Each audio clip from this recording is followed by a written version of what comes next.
அனைவருக்குமே வணக்கம். சற்று முன் கிடைத்திருக்கக்கூடிய ஒரு மிக மிக முக்கியமான செய்தி ஒன்று வெளியாகியுள்ளது. சற்று முன் செந்தில் பாலாஜி கன்னத்தில் அறைந்த நீதிபதி, நீதிமன்றத்தில் அடிதடி மோதல், இது மாதிரி பார்த்தீங்கன்னா செய்திகள் வெளியாகிருக்கு. பார்த்தீங்கன்னா ஏற்கனவே சட்டத்துக்கு விரோதமான பண பரிமாற்ற வழக்கில் அமைச்சர் செந்தில் பாலாஜி அவர்கள் பார்த்தீங்கன்னா சிக்கியிருந்தார் இல்லையா. அவர் பார்த்தீங்கன்னா கைதும் செய்யப்பட்டு ஒரு 471 நாட்களாகவே 1.5 வருட காலங்களாகவே பார்த்தீங்கன்னா புழல் சிறையில் தான் இருந்திருந்தார்.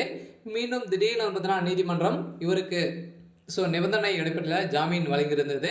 இந்த ஜாமீன் அடிப்படையில் பார்த்தீங்கன்னா இப்போ செந்தில் பாலாஜி வெளியில் தான் இருக்கார் இல்லையா.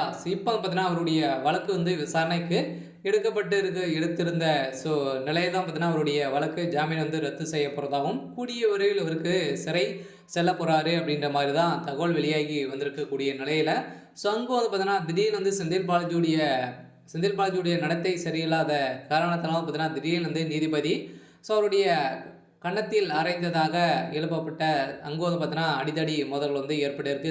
அங்கே பார்த்தீங்கன்னா இந்த சம்பவத்தினால செந்தில் பாலாஜி தரப்புக்கும் நீதிமன்றத்தில் பார்த்தீங்கன்னா அடிதடி கலவரங்கள் ஏற்பட்டிருக்கக்கூடிய நிலையில் தான் இப்போ செந்தில் பாலாஜி அவர்கள் கைது செய்யப்பட்டிருக்காரு. ஏற்கனவே பார்த்தீங்கன்னா அமலாக்கத்துறையை தாக்கிய விஷயத்தின் அடிப்படையில் தான் அவருடைய தம்பி அசோக்குமார் அவர்கள் இனிமே தலைமறைவாகவே இருக்கார். இதை தொடர்ந்து மீண்டும் பார்த்தீங்கன்னா செந்தில் பாலாஜியும் இதே செயலை தான் செஞ்சுருக்காரு.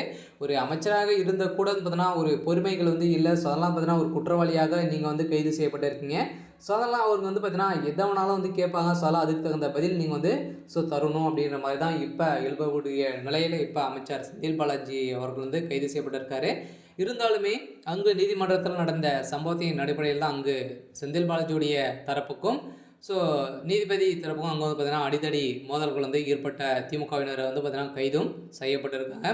இருந்தாலுமே ஏற்கனவே பார்த்தீங்கன்னா விஷயத்தில் சிக்கியிருந்த நிலையில் இப்போ ஆளுநர் RN ரவி அவர்களும் பார்த்தீங்கன்னா இதில் போட்டிருக்கக்கூடிய உத்தரவின் அடிப்படையில் தான் மீண்டும் 2026க்குள்ளே 30க்கும் மேற்பட்ட அமைச்சர்கள் சிறைக்கு செல்லத்துக்கான அனைத்து டாக்குமெண்ட்டும் பார்த்தீங்கன்னா ஆதாரங்களும் சிக்கியிருக்கக்கூடிய நிலையில் தான் அண்ணாமலை அவர்களும் இப்போ களத்தில் இறங்கியிருக்காங்க. இருந்தாலுமே செந்தில் பாலாஜி அவருடைய கதையும் ஏற்கனவே முடித்திருக்காங்க. மீண்டும் அவர் புழல் சிறைக்கு தான் செல்ல போகிறாரு. இருந்தாலும் திமுகவுடைய கூட்டணி மெகா கூட்டணி பார்த்தீங்கன்னா உடைய போகுது. அந்த கூட்டணி உடைந்தது அப்படின்னா அதிமுகவுக்கு மிகப்பெரிய ஒரு வாய்ப்பாக இருந்தாலுமே இவர் செந்தில் பாலாஜியுடைய வழக்கை பார்த்தீங்கன்னா திடீர் திருப்பமாக தான் அவர் மீண்டும் 7 ஆண்டு சிறை தண்டனை விதிக்க போகிறதாக ஒரு தகவல் வெளியே இருக்குது. தமிழகத்தில் பெரும் பரபரப்பை ஏற்படுத்தி இருந்தாலுமே இந்த செந்தில் பாலாஜியுடைய வழக்கில் பார்த்தீங்கன்னா விசாரணைக்கு இன்று விசாரணை நடைபெற்றது. இந்த விசாரணையின் அடிப்படையில் தான் பார்த்தீங்கன்னா செந்தில் பாலாஜி தரப்புக்கு பார்த்தீங்கன்னா கன்னத்தில் அறைந்ததாக ஒரு தகவல் வெளியே இருக்குது.